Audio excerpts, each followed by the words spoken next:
Cuando nos paramos frente a ambientes alohidromórficos es importante, o ambientes salinosódicos o con napas freáticas cercanas, es importante tener en cuenta algunas cuestiones.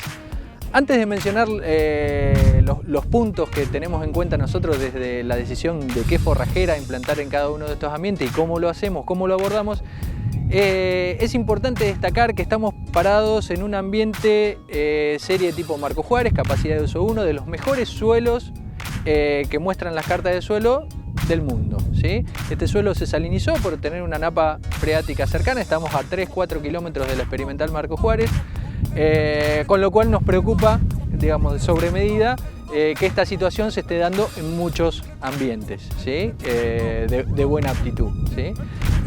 Volviendo a la temática de los suelos alohidromórficos, lo que tratamos de hacer es primero identificar ambientes, qué características, qué nos está contando el ambiente. El ambiente, sobre todo estos ambientes nos cuentan que hay parte del ambiente donde no nace nada, parte que tiene alguna cobertura, parte que los productores nos pueden contar que los rendimientos son más o menos altos, y en función de eso tomamos una decisión de qué sectorizar dentro de ese lote, ¿sí?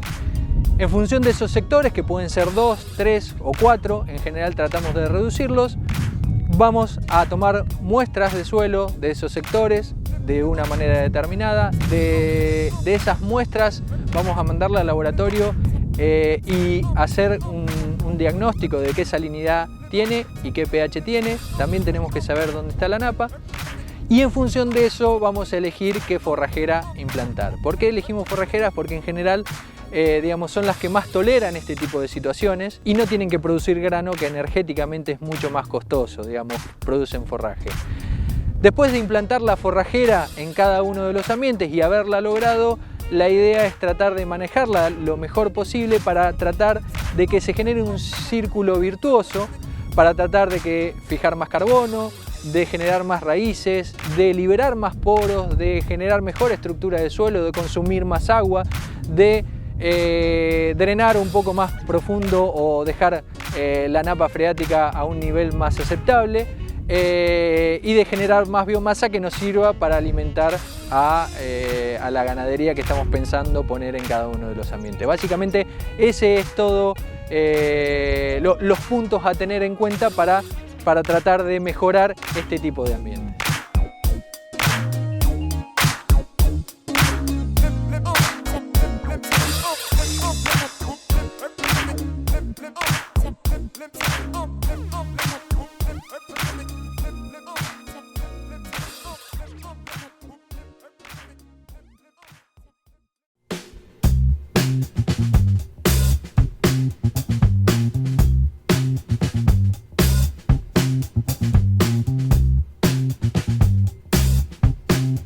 La producción ovina en la provincia de Córdoba ha crecido mucho en los últimos 3 o 4 años. Ha crecido no solo en el número de cabezas, que ha llegado a cerca de los 350.000 animales, sino que también ha crecido el interés por la actividad por parte de los productores. Y eso también se puede ver en la cantidad de jornadas que se están haciendo, organizadas por las distintas instituciones de ciencia y técnica de la provincia, tanto las universidades como el INTA. Están trabajando mucho en este sentido, y también con una fuerte colaboración de grupos de productores que se han conformado a lo largo de todo el territorio provincial. Sin embargo, acá en Córdoba tiene una enorme potencialidad que nosotros creemos desde INTA que está dado por la complementariedad que tiene con otras producciones. Se puede complementar fácilmente con otras producciones ganaderas como la bovina en un mismo campo, y hasta también con la actividad agrícola.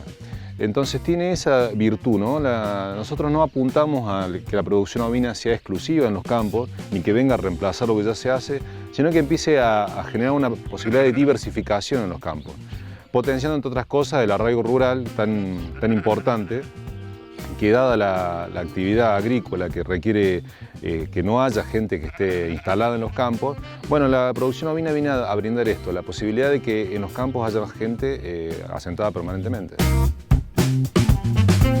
Específicamente desde el grupo de producción ganadera del experimental de Manfredi, lo que estamos haciendo, bueno, es trabajar en diferentes temas de investigación y también de extensión.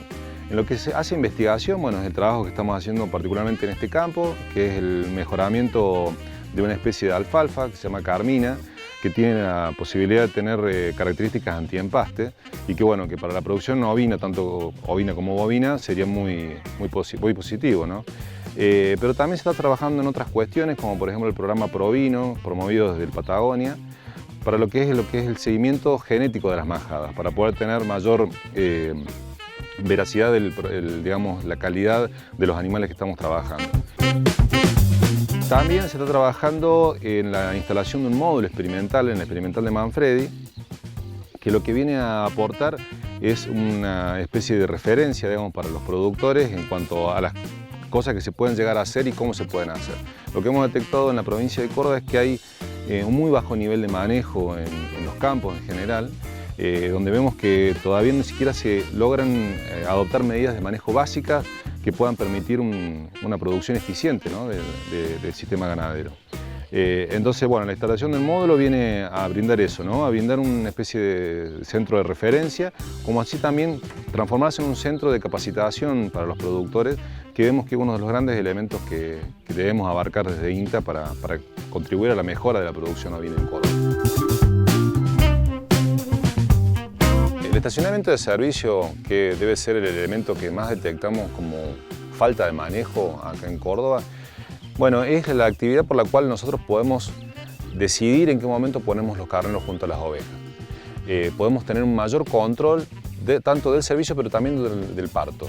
Con eso nosotros podemos tener mejores indicadores productivos, podemos tener mayor noción de cuánto produce nuestro campo y de qué forma. Y podemos eliminar animales improductivos.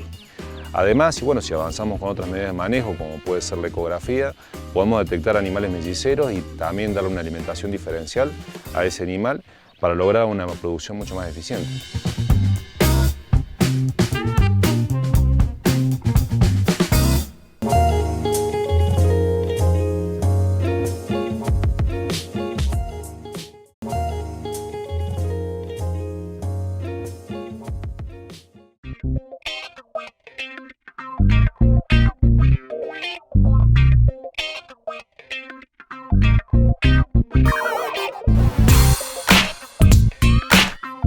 Somos una asociación de pequeños productores, donde varían, la cantidad de madres son muy variada.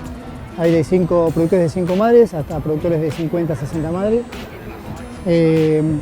Tenemos una relación dentro del INTA con los grupos de cambio rural. Ya tenemos una previa experiencia del 2014 al 2017 con 3 grupos y hemos renovado en el 2018 nuevamente con 3 grupos, incorporando nuevos productores.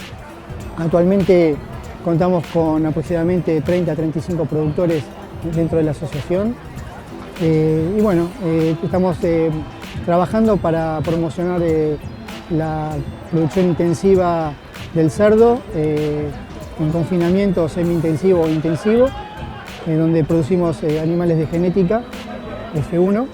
Tenemos, junto con la universidad, hemos logrado realizar un centro de inseminación artificial. Luego también con el municipio y el Ministerio de la Industria de la Provincia de Buenos Aires, con un crédito llamado MEGABA, Mejor Ganadería Buenos Aires, logramos realizar un proyecto común en la asociación, donde realizamos un centro de genética de abuelas para poder sacar cerdas de F1 para reponer los animales que ya están en descarte. Y bueno, y actualmente hemos desarrollado un sistema productivo donde fue desarrollado en mini túneles, tomando inicialmente como el modelo inicial el modelo de IPAF Pampeana Regional La Pampa del INTA, que era un mini túnel de 4x4. Bueno, cuando empezamos a trabajar con los animales dentro del mini túnel encontramos varias falencias que fuimos mejorando de a poquito, logrando este mini túnel que es como base, ya que hemos desarrollado a través de este mini túnel que es de 6x4, consta de 6 paneles, 1,20 m de alto. Las dimensiones totales son de 4 metros de ancho por 6 de largo y una altura aproximada de 2,20 a 2,40. ¿Sí? Hicimos mini túneles llamados de gestación para 6 madres, donde tiene jaulas individuales y una cama de paja para que los animales duerman confortablemente y calentitos. Después tenemos la maternidad, que es la que están viendo en estos momentos, que es la que se encuentra a la espalda mía, donde tiene 2 jaulas de maternidad antiaplaste, con piso plástico de slat elevado 40 centímetros del piso con una estructura de hierro. Abajo va un silo plástico de silo bolsa, donde van los contenedores líquidos, los efluentes, que después se descargan a una laguna. Tenemos bebederos con chupetes automáticos, comedero de autoconsumo, y tiene un lugar de destete para 20-25 lechones. Entonces el ciclo es que las 2 madres que parieron, al destetar van al sector de destete, se inseminan desde el 4.º día las madres, vuelven al sector de gestación y entran las nuevas madres que van pariendo. Este diseño fue preparado para que el pequeño y mediano productor o productor de agricultura familiar. Este sistema es fácil de desmontar y de transportar. Hemos notado que varios de nuestros productores alquilan las chacras o son empleados de campo, donde el propietario lo traslada por ahí de un campo a otro. ¿Y qué hace con las unidades? Bueno, es muy fácil. Se desarma en 1 hora o hora y media y lo montamos nuevamente en 2 horas y media, como hicimos ayer.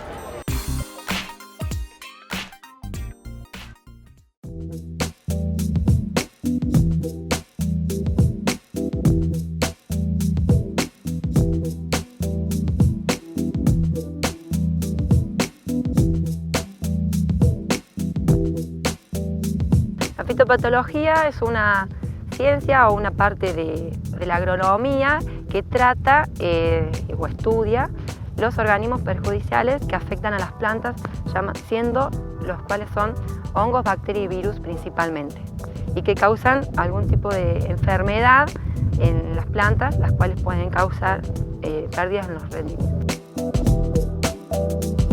En el cultivo maní principalmente tenemos 3 líneas de trabajo. Una se basa en lo que es la biología y resistencia a Tecáfora fresi, que es el carbón del maní, que hoy en día es la principal enfermedad que afecta al cultivo. También otra línea es la resistencia a búsqueda de materiales resistentes o tolerantes a Sclerotinia minor. Y otra línea que es bastante nueva, que es el uso de bioinsumos, básicamente de tricodermas, para el control de patógenos de suelo. Tecáfora fresi es un hongo de suelo que afecta al cultivo de maní. Hoy en día es la principal enfermedad que afecta al sector, produce grandes pérdidas, ya que lo que realiza es la destrucción parcial o total del grano de maní.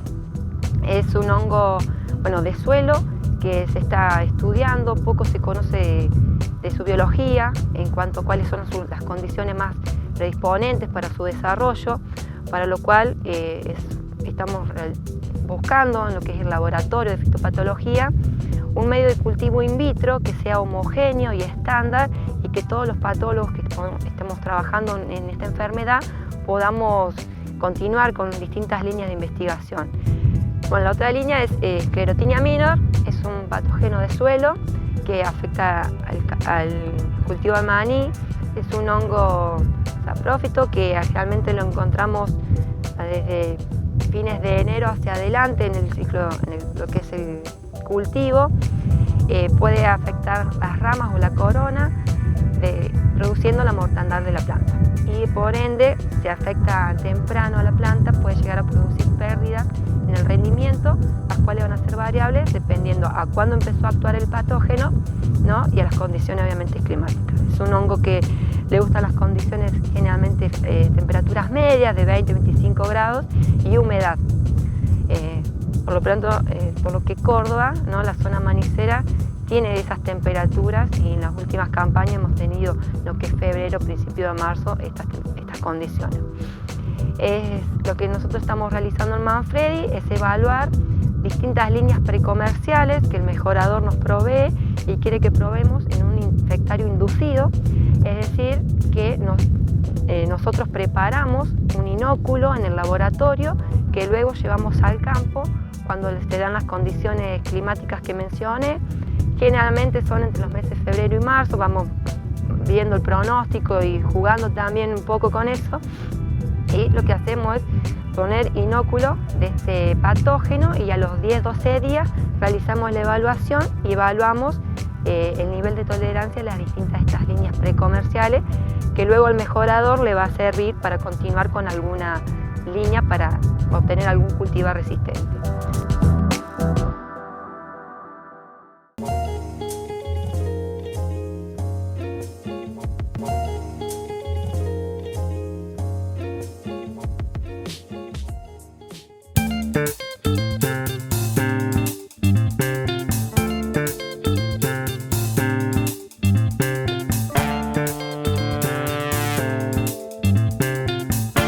Nos encontramos en este momento en el Valle de Parabachasca, en la localidad de Anizacate.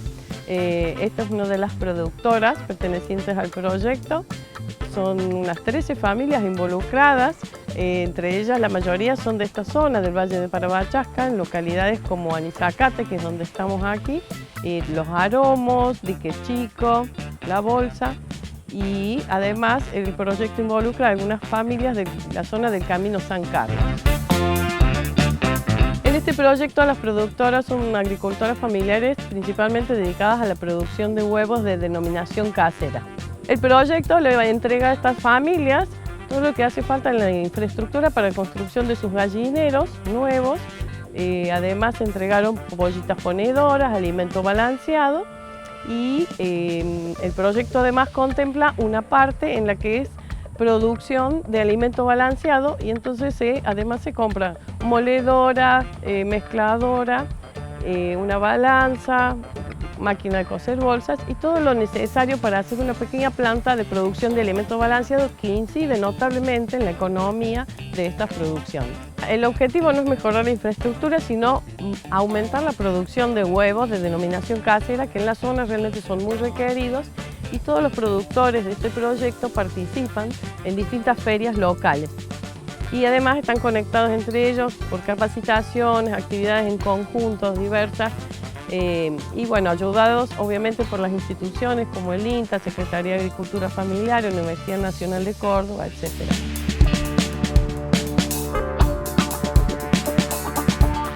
El proyecto nos dio bloc, nos dio cemento, nos dio las mallas, nos dio las chapas y palos. Y nos sirvió de mucho porque era imposible nosotros comprarlo para directamente armar un gallinero. Encima yo me tenía que mudar y armar un gallinero nuevo porque yo tenía un gallinero precario donde vivía.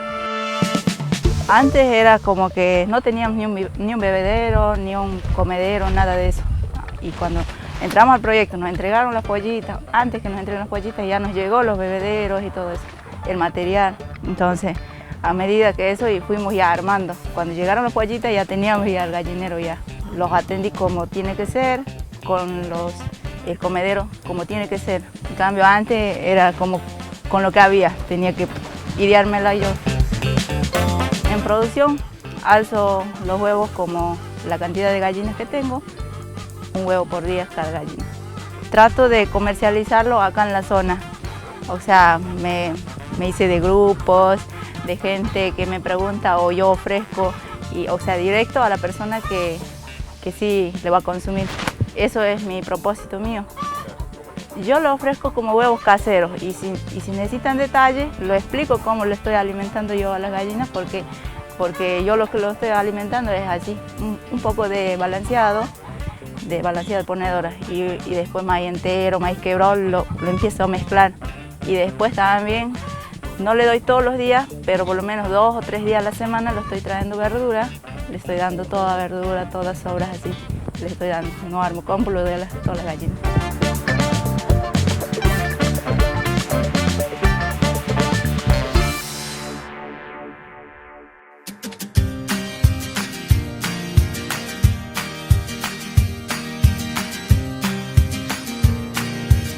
Soy Valeria Fagioli, ingeniera agrónoma, doctora en Ciencias Naturales, trabajo en el Laboratorio de Biología de Suelos de INTA Marco Juárez y hoy los invito a conocer el laboratorio y les voy a contar sobre una línea de trabajo que tenemos relacionada a la dinámica de descomposición de rastrojos en relación con la biología de suelos.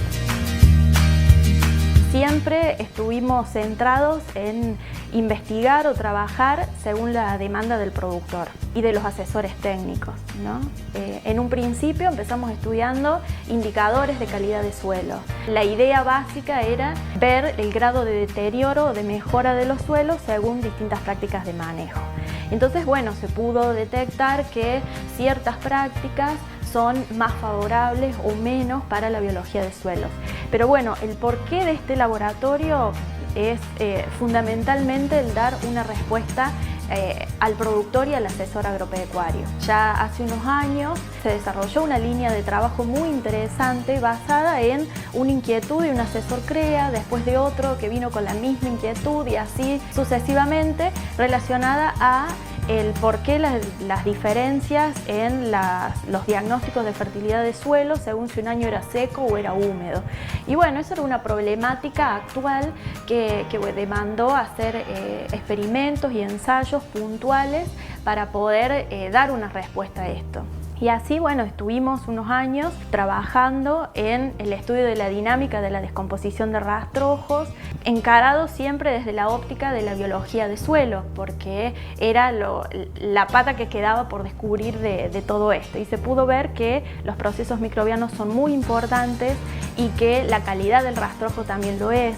Entonces pudimos dar una recomendación basada fundamentalmente en que si uno tiene un cultivo antecesor que extrae mucho y aporta poco, lo que queda en el suelo se ve reflejado en el análisis siguiente, pero que si el año es seco probablemente las deficiencias sean más importantes porque hay una menor dinámica de los procesos microbianos. En ese estudio lo que se vio es que la vicia, al ser una leguminosa, tiene una muy buena extracción de nutrientes, principalmente de nitrógeno y de fósforo, y que al cortarse el ciclo, en un momento donde la planta todavía está muy verde y muy poco lignificada, aporta directamente todos estos nutrientes al suelo, principalmente cuando el año es húmedo y se benefician todos los procesos de descomposición. Entonces, como antecesor vicia, uno podría esperar una buena provisión de nutrientes. Y esto está a su vez relacionado a todo el trabajo que se está haciendo en este grupo de suelos, trabajando con cultivos de cobertura, con épocas de secado, con momentos de siembra, etcétera, etcétera, etcétera. O sea que fue un trabajo en equipo que nació desde la inquietud misma de los productores y desde los asesores técnicos, ¿no?